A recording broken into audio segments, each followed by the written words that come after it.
Oke, bismillahirrahmanirrahim. Assalamualaikum warahmatullahi wabarakatuh. Ya, ketemu lagi dengan saya teman-teman ya. Jadi kali ini saya ingin menceritakan sedikit atau membahas sedikit tentang gimana sih caranya mewujudkan generasi muslim moderat dan peduli bangsa demi menuju Indonesia yang tangguh itu teman-teman. Jadi itu yang akan kita bahas sekarang.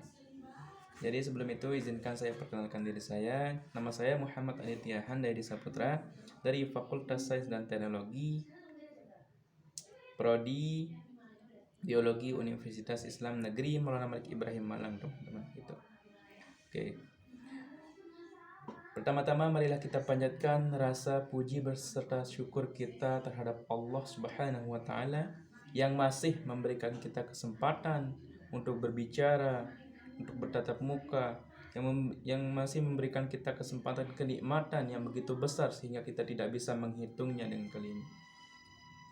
Yang kedua kalinya salawat bertangkai salam tak lupa kita haturkan atas junjungan sang pelopor Nabi besar kita Nabi Muhammad Sallallahu Alaihi Wasallam yang telah membawa kita sehingga kita bisa merasakan gimana rasanya zaman yang terang benderang ini, atau kita dengan lain dinul Islam. Jadi menurut teman-teman di benak teman-teman pasti bertanya, gimana sih cara mewujudkan generasi muslim dengan moderat dan peduli bangsa untuk menuju Indonesia yang tangguh? Jadi pasti kalian pernah membaca apa sih itu moderat. Jadi moderat itu yaitu orang yang di tengah-tengah atau bisa kita kenal dengan netral gitu teman-teman ya. Jadi generasi yang netral, tidak berpihak pada suatu pun gitu.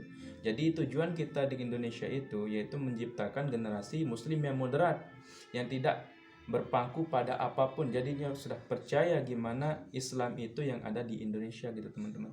Jadinya dia itu tidak ragu lagi apa sih Islam itu, gimana sih Islam itu. Jadinya dia percaya sepenuhnya bahwa Islam itu agama yang baik, yang benar gitu teman-teman. Jadi bisa kita katakan bahwa orang yang bersifat moderat itu yaitu orang yang bersifat netral, tidak berpihak pada siapapun, atau bisa kita kenal dengan jalan tengah-tengahnya ya teman-teman ya. Itu lebih rincinya itu jalan tengah-tengah gitu. Jadi tidak berpihak pada siapapun atau apapun gitu teman-teman ya. Gitu. Jadi gimana cara menciptakan generasi muslim yang moderat, peduli bangsa? Nah gitu kita katakan sekarang. Jadi otomatis orang yang Islam, orang yang punya moderat itu, yang punya sifat moderat itu, bahwasanya dia itu akan lebih peduli terhadap bangsa dan negara yang akan dia tempati gitu teman-teman. Seperti contohnya, jikalau satu contoh si fulan tinggal di Indonesia dan dia memiliki sifat yang moderat, bahwasanya dia tinggal di Indonesia, maka senantiasa dia akan menjunjung tinggi negara sekaligus agamanya. Agar menjadi apa? Agar menjadi negara yang maju, negara yang tangguh itu teman-teman. Jadi otomatis bahwasanya ya orang yang moderat itu tidak akan berpihak gitu teman-teman ya, walaupun banyak negara yang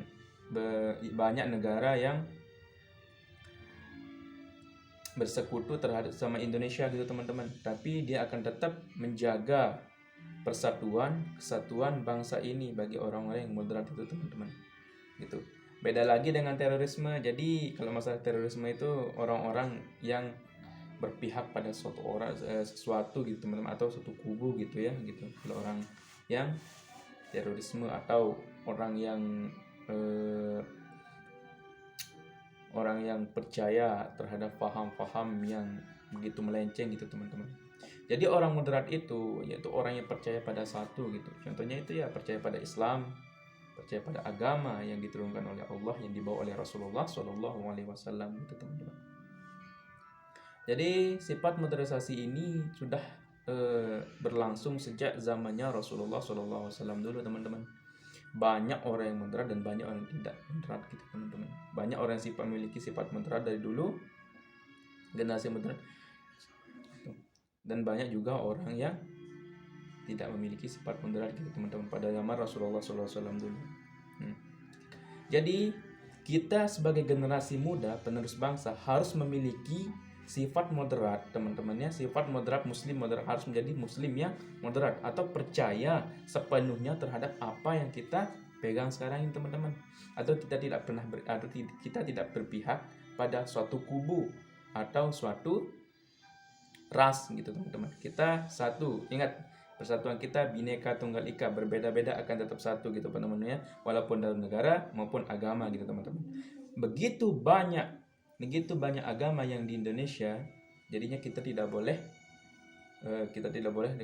diskriminasi, teman-teman. Kita tidak boleh diskriminasi terhadap agama-agama. Kita harus toleransi atau menghargai agama yang lain gitu, teman-teman. Akan tapi jangan sampai kita ikut terjerumus ke dalam agama tersebut. Nah, itu jadinya kita itu sebagai generasi penerus bangsa, kita harus memiliki sifat moderat gitu, teman-teman, gitu, yang kuat. Agar apa? Salah satunya agar kita bisa menjadi pemimpin di masa depan yang akan datang. Sehingga kalau kita menjadi pemimpin yang moderat, insya Allah bangsa Indonesia ini akan menuju menjadi bangsa Indonesia yang tangguh gitu, teman-teman, gitu. Dan banyak sekali hal-hal yang gitu, teman-teman, ya. Dan banyak sekali yang kita lihat bahwasanya orang-orang yang di luar sana itu berpihak atau tidak bisa memegang hak dan amanahnya gitu, teman-teman. Nah, itu yang perlu kita renungkan bagi diri kita sendiri gitu, ya. Gimana cara kita untuk menjadi penerus yang amanah? Gimana kita jika kita menjadi pemimpin, gimana cara kita memimpin? Gimana cara kita memberikan motivasi terhadap orang-orang yang akan kita pimpin, teman-teman. Karena kenapa? Jikalau kita menjadi pemimpin, ada dalam sebuah hadis, potongan hadis, apa katanya? Kullukum ra'in wa kullukum mas'ula. Setiap pemimpin itu akan diminta pertanggungjawabannya kelak. Jadi kita ini pemimpin atas apa? Pemimpin atas pertama anggota badan kita, teman-teman. Kita harus bisa membawa, gimana cara kita membawa kaki kita, gimana cara kita membawa tangan kita, mata kita, telinga kita, hidung kita, mulut kita, gimana caranya. Sungguhnya kita semua itu adalah pemimpin, dan jadilah pemimpin Islam yang moderat, yang bagus, yang amanah, dan yang patuh terhadap undang-undang negara gitu, teman-teman. Gitu.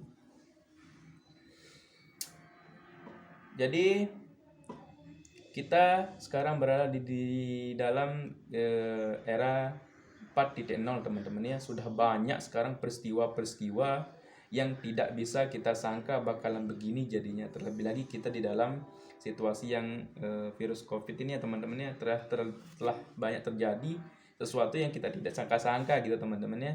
Dari hal yang tidak akan pernah mungkin terjadi menjadi mungkin terjadi gitu, teman-teman. Karena kenapa? Dengan situasi ini. Nah, maka itulah kita harus bisa menjaga diri kita dari hal-hal yang kita tidak inginkan, teman-teman. Karena kenapa? Karena itu akan mempengaruhi diri kita dari sekarang maupun kedepannya gitu, teman-teman.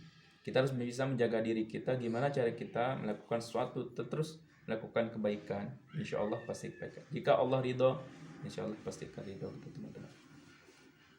Gitu. Jadi itulah sedikit gimana penjelasan tentang cara mewujudkan generasi muslim yang moderat dan peduli bangsa menuju Indonesia yang tangguh gitu, teman-teman. Gimana cara kita peduli terhadap bangsa Indonesia kita sendiri? Yaitu dengan pertama, mematuhi undang-undang, mematuhi protokol kesehatan pada masa ini, dan selalu menjunjung tinggi agama dan negara. Gimana cara kita bela negara, teman-teman? Gimana cara kita memajukan negara ini agar tidak tertinggal oleh negara-negara yang lain gitu, teman-teman? Gimana kita jadi pelopor sehingga kita bisa menuangkan, bisa mengekspor ide-ide kita itu terhadap negara yang, teman-teman, agar menjadi negara yang maju gitu, teman-teman. Gitu. Jadinya marilah kita gerakkan, marilah kita sama-sama menjadi orang yang besar, marilah kita sama-sama menjadi pemimpin yang dimana pada era 5.0 besok kitalah yang akan memimpin, kitalah yang akan memegang amanah-amanah undang-undang negara ini, teman-teman. Oke, mungkin hanya itu yang dapat saya sampaikan. Kurang dan lebihnya saya mohon maaf, teman-teman, ya. Jadi pesan dari saya, marilah kita menjadi penerus generasi bangsa, pemimpin yang amanah, tangguh, Islam, dan dan berjaya gitu teman-teman. Jadi mungkin hanya itu, sekian, wabillahi taufiq wal hidayah. Wassalamualaikum warahmatullahi wabarakatuh.